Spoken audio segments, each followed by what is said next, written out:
కాంగ్రెస్ లో కంచ భూముల చిచ్చు, అధిష్టానం దూతపై ముఖ్య నాయకుడు గుర్రు, ఆదాయానికి గండి కొట్టిందని ఆగ్రహం, మీనాక్షితో తాడో పేడో తేల్చుకునేందుకు సిద్ధం, ఆమెకు వ్యతిరేకంగా అనుకూల మీడియాలో కథనాలు. ఇక వీళ్ళు చేసే ఏం సాగుతలేవు కదా, వీళ్ళు చేసే ప్రతి పనికి కూడా మీనాక్షి నటరాజన్ గారు అడ్డుపడతా ఉన్నారు. అసలుకే కొద్దిగా లొల్లిలు ఎక్కువ ఉంటాయి కాంగ్రెస్ పార్టీలో, అసలుకే లొల్లిలు ఎక్కువ ఉంటాయి.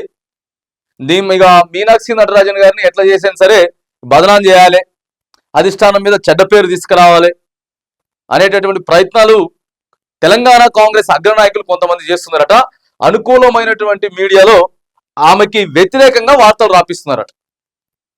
మీరు చక్కగుంటే ఆమె ఎందుకు మిమ్మల్ని అంటది? ఎవరు ఎవరు ఎవరు కరెక్ట్గా ఉన్నారు చెప్పండి? మంత్రులలో ఎవరు కరెక్ట్గా ఉన్నారు? ఎమ్మెల్యేలలో ఎవరు కరెక్ట్గా ఉన్నారు? ఇప్పుడేమో ఆమె మీద బట్టగాల్సి మీదేసేటటువంటి ప్రయత్నం. హెచ్సియు భూముల వివాదం కాంగ్రెస్ పార్టీలో ఇంటి పోరుకు తెరలేపినట్టు తెలుస్తున్నది. అటు అధిష్టానం పంపిన దూతకు, రాష్ట్రంలోని ముఖ్య నేతకు మధ్య ఈ అంశం చిచ్చు రేపినట్టు సమాచారం. హెచ్సియు భూముల నుంచి ఏదో ఆశించిన ఇద్దరు ప్రభుత్వ ముఖ్యుల ఎత్తుగడలకు ఇప్పటికే విద్యార్థులు, మీడియా, కోర్టులు తపోభంగం కలిగించాయి. దీనికి తోడు కాంగ్రెస్ అగ్రనేత రాహుల్ గాంధీ తనకు అత్యంత విశ్వసనీయంగా ఉండే మీనాక్షి నటరాజన్ను రంగంలోకి దింపి మొత్తం వ్యవహారాన్ని తన చేతుల్లోకి తీసుకున్నారు. దీంతో మీనాక్షి నటరాజన్ను తన దారిలోకి తెచ్చుకునేందుకు ముఖ్య నేత పావులు కదుపుతున్నట్లు జరుగుతున్న పరిణామాలు వెల్లడిస్తున్నాయి. ఈ ప్రయత్నంలో భాగంగానే ముఖ్య నేతకు అనుకూలంగా ఉన్న మీడియాలో మీనాక్షి నటరాజన్ కు వ్యతిరేకంగా జోరుగా వార్తలు ప్రచురం అవుతున్నాయి. ఎందుకు పంపించారు ఆమెని? మీనాక్షి నటరాజన్ని ఎందుకు పంపించిర్రు అనేది ఫస్ట్ మీరు ఆలోచన చేయాలి కదా. మీరంతా ఫెయిల్యూర్ అయిన తర్వాతనే ఆమెను పంపించిర్రు. మీరు ఏది పడితే అది చేస్తున్నారని చెప్పి ఆమెను పంపించారు కదా. అయినా కూడా ఇంకా సోయి లేకుండా మళ్ళీ ఆమె మీద బురద జల్లేటటువంటి ప్రయత్నం ఆల్రెడీ ముందే తెలుసు. ఆమెను ఢిల్లీకి వెళ్ళి వీడికి పంపించినప్పుడే తెలుసు ఏమైనా బదనాం చేస్తారు, ఏమైనా ఉండనియరు, ఏమైనా ఇబ్బందులు పెడతారు తెలంగాణ నాయకులు అని చెప్పి తెలిసే పంపించిర్రు. వాళ్ళు ఏ స్క్రిప్ట్ రాసుకున్నారో అదే జరుగుతుంది ఇక్కడ. వాళ్ళు అనుకున్న దానికి రివర్స్ గా జరుగుతలేదు.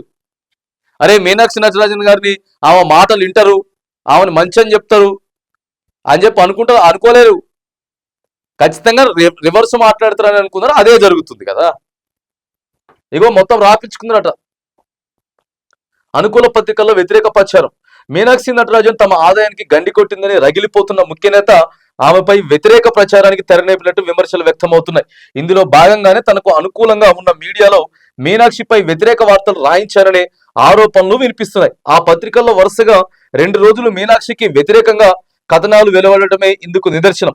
ఓ కథనం ఆమెను ఏకంగా సూపర్ బాస్ గా పేర్కొనగా, మరో కథనం రాష్ట్రంపై ఢిల్లీ అధిష్టానం పెత్తనం తెలుగు ఆత్మగౌరవానికి అవమానంగా వర్ణించడం గమనార్హం. నిజంగానే రాసిర్రు. ఏం రాసిర్రు తెలుసా? ఒకేసారి మంత్రులందరినీ పిలిచి హడావుడిగా కూర్చొని ఎట్లా మీటింగ్ పెడుతుంది? హెచ్సియు విద్యార్థుల దగ్గరికి ఎట్లా పోతుంది ఆమె డైరెక్ట్ గా? మొత్తం ఆమె చేతుల్లోకి తీసుకుంటే ఎట్లా? ఇక్కడ కష్టపడలేదా మేమంతా కాంగ్రెస్ కోసం? ఎట్లా రాయించుకొని వచ్చారు? ఎవరు కష్టపడ్డారు? ఎవరండి కష్టపడ్డది? నికాస్ అయినటువంటి కాంగ్రెస్ పార్టీ కార్యకర్తలు కష్టపడితే ఇవాళ వచ్చింది. కానీ ఇవాళ పార్టీ అందులుండి ఇన్ని రోజులు కేసీఆర్ తోటే ఉండి మళ్ళా ఇవాళ ఇక్కడికి వచ్చి అటు దూకి ఇటు దూకి వర్గ పోరు పెట్టి ఇవన్నీ పెట్టిన వాళ్ళే కదా ఇప్పుడు ఉన్నది. నికాస్ అయిన కార్యకర్తలు కష్టపడితే ఇలా అధికారంలోకి వచ్చింది. అంతేగాని మేమే చేసేసినాం, అంతా మేమే గెలిపించేసినాం అనే ధీమాతోటి ఆమె మీద ఆడికి బోడే తప్పు, హెచ్సియు దగ్గరికి బోడే తప్పు. వీళ్ళంతా ఆ భూముల మీదకి బుల్డోజర్లు పట్టుకొని మళ్ళేమో ఆమె పేరు బదనాం చేసేటటువంటి ప్రయత్నం. ఇద్దరి మధ్య హెచ్సియు ఇచ్చేనట. కాంగ్రెస్ రాష్ట్ర వ్యవహారాల ఇన్ఛార్జ్ మీనాక్షి నటరాజన్ నియామకం జరిగిన నాటి నుంచే ముఖ్య నేతకు ఆమెతో పొసగడం లేదని పార్టీలో చర్చ జరుగుతుంది. ఇప్పుడు వీరిద్దరి వైరానికి హెచ్సియు వివాదం తోడైంది.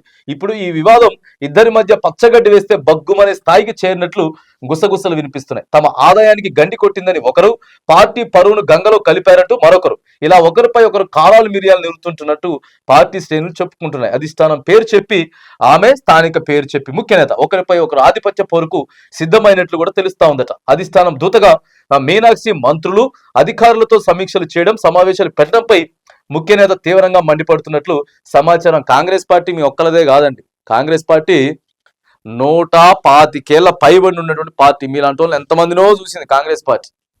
చాలా అనుభవం గల పార్టీ, దేశాన్ని పరిపాలించినటువంటి పార్టీ. ఎట్లుండాలా, ఏం చేయాలా, ఏంది కథ మొత్తం తెలుసు. ఇక వీళ్ళు ఇవన్నీ కుంటుపడతలేదు వీళ్ళకి. ఎరి ఏమొచ్చి అన్ని పుల్లలేస్తున్నది, ఎట్లా ఎట్లా ఎట్లా ఎట్లా ఆమెని బదనాం చేసేటటువంటి ప్రయత్నం సో ఇక్కడ జరుగుతా ఉంది. మరి దీని మీద అధిష్టానం అధిష్టానం రాహుల్ గాంధీ, సోనియా గాంధీ, మల్లికార్జున ఖర్గే మరి దీన్ని ఇంతటితోటి సామరస్యపూర్వకంగా బంద్ చేపిస్తారా, లేకపోతే డైరెక్ట్ గా మీడియా ముందే వీళ్ళు ఒకరి గురించి ఒకళ్ళు ఏమైనా మాట్లాడుకునేటటువంటి అంశాలు కూడా ఉన్నాయా అనేది చూడాలి.